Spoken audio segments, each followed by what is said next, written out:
I've turned my phone into a dumb phone. One of my goals this year is to spend so much less time on my phone doing things that aren't inspiring creativity and aren't giving me any energy, things that are really just like a gigantic waste of time. So to replace that, because I think you can't kick a habit unless you replace it with something enjoyable. You can't just go cold turkey, never works. So I have created what I like to call the trifecta of anti-screen time. 3 physical forms of entertainment. So I really want to use my brain more. I mean, I'm pretty good anyway. I read a lot of books, so it's not like I don't use my brain. I watch a lot of long movies. I feel like all movies now are like 2-3 hours. So my attention span isn't massively the problem.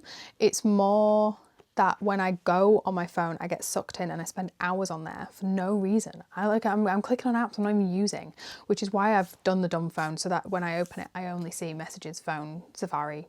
And actually as well, you think having that accessibility to get to my other apps, you think I can just override it, which I do. But when I open my phone, if I'm not on there for a purpose, I see that like simple dumb list of like functions and I'm like, why am I on here? Because there's no colour in there that like sucks me straight in. So my replacement for scrolling, doom scrolling, being on my phone for no reason, is activity books, 2 of which exercise the brain. 1 is relaxing, because let's be realistic, I still want to relax. I just need to find a relaxing hobby that's not doom scrolling because that is actually not relaxing. So you feel relaxed in the moment because you're not using any brain power, but actually long term, it's not doing anything for me. First thing that I bought to replace this is crossword puzzles. So I've got the New York Times one. This is making me feel stupid, I'm not gonna lie. And I'm not a stupid person, but some of these, I do think crosswords sometimes are geared towards a slightly older generation. So sometimes you have to literally be older to know some of the answers. But I think I'm doing okay. And it's been, I've got quite a number of answers in there. It's been so enjoyable to really have to think, and also kind of social. If I sit downstairs and do this, I'm asking my family members for their help. That's not something that you're going to get with a phone. You're not getting that interactive social aspect. Whereas with a crossword, you can ask people around you for help. So it becomes like a fun activity to do together as well. So I've really, really been enjoying this. I did get one originally from the Times, not the New York Times.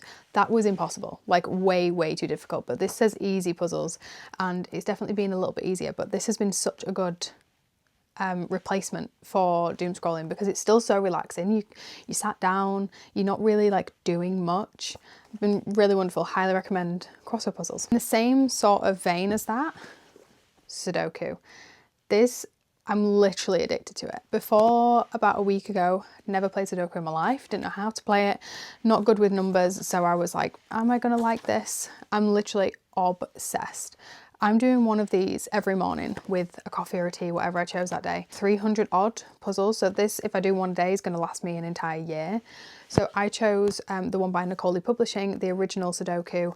It really interestingly, in the front, goes through why handcrafted, which this one is, handcrafted Sudoku puzzles are more effective for the brain than computer generated, because they are created by humans. So they are challenging, but enjoyable to solve, whereas the computer generated ones don't think like that, so they can be quite frustrating and you'll give up, which you don't want when you try and create a new habit and a new hobby. So it says it's actually the Japanese publisher that invented Sudoku, so I've been absolutely obsessed with this. It is a little chunky, but the size of it is like pocket size, so you can fit this in any bag.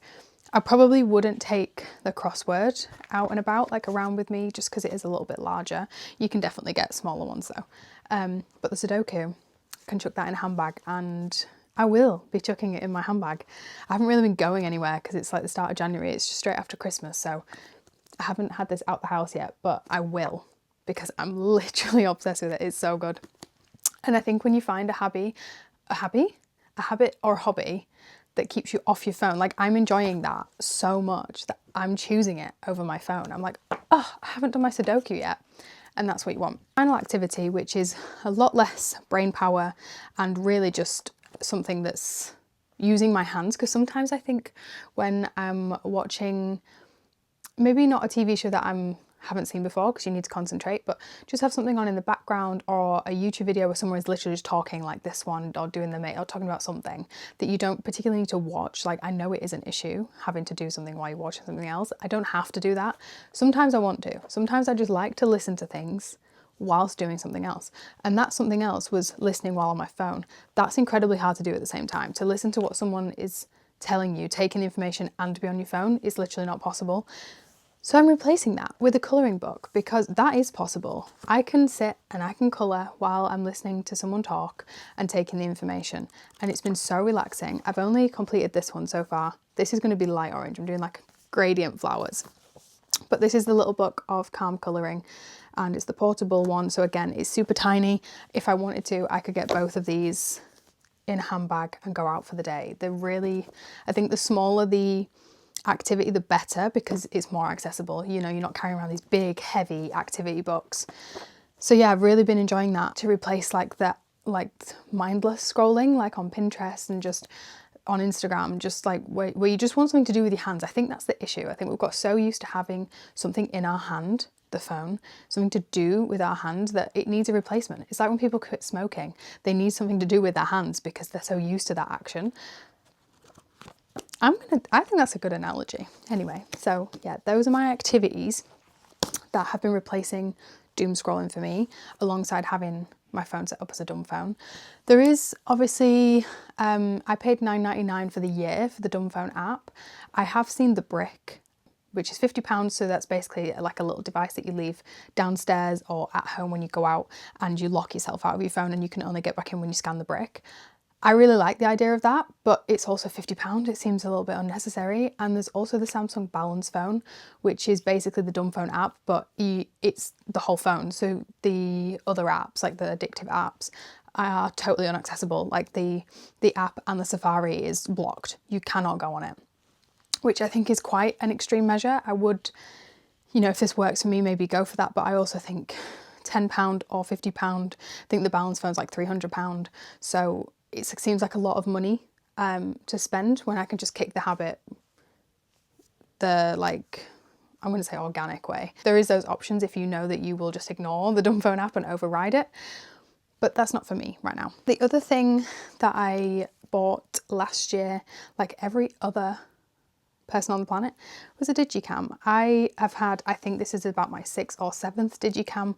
I was into film cameras for a while, so I've had like 2-3 of those, but they keep breaking, and I had a really, really, really good camera last year. It was a Leica lens.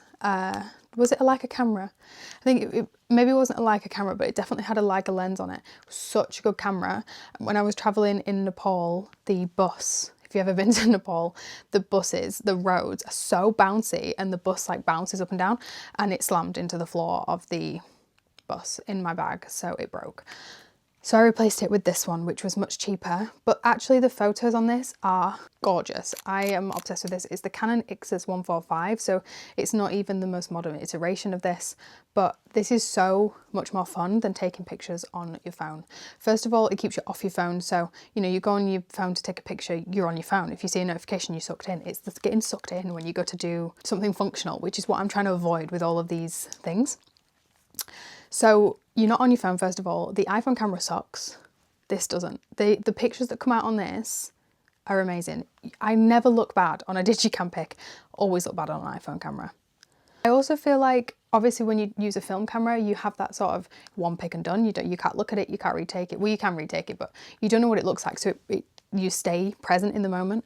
Whereas a lot of times with an iPhone photo, because you can view it straight away and you can take as many as you want, if you look at the picture and you don't like it, then you're like, oh, I need another one, and it really sucks you out of the experience of whatever moment you're in. I think a lot of the times with the phone, it can be about capturing the right lighting angle, the right ratio to post it on your story, or you're kind of thinking about in Instagram terms and Pinterest terms, and it really takes away the present of wherever you are.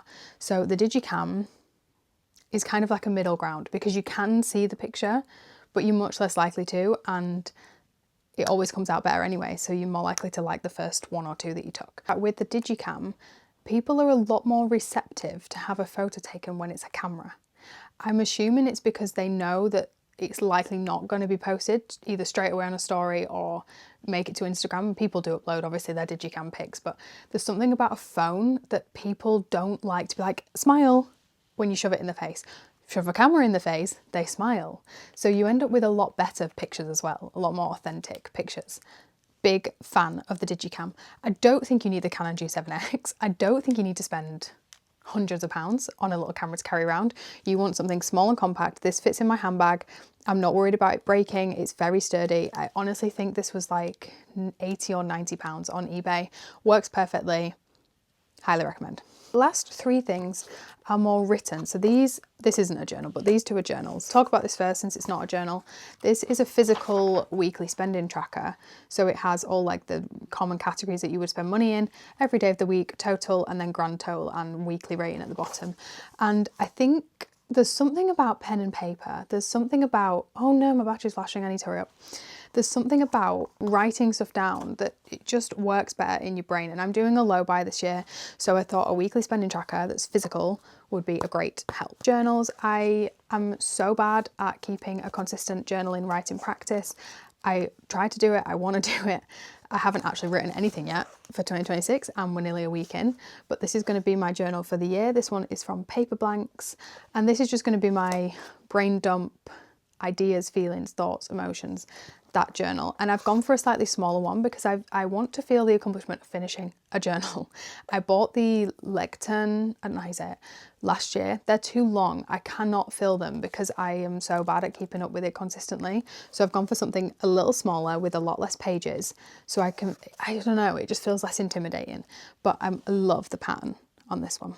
Last thing is a pocket notebook. So I bought this to replace using the notes app on my phone, again because I go on my phone to write something in notes, see a notification, get sucked in. I want a physical notebook. So this one is small enough to be chucked in my handbag. Actually, I'm going to need quite a big handbag if I'm chucking in all these small things, but this one is so cute. It's soft leather bound.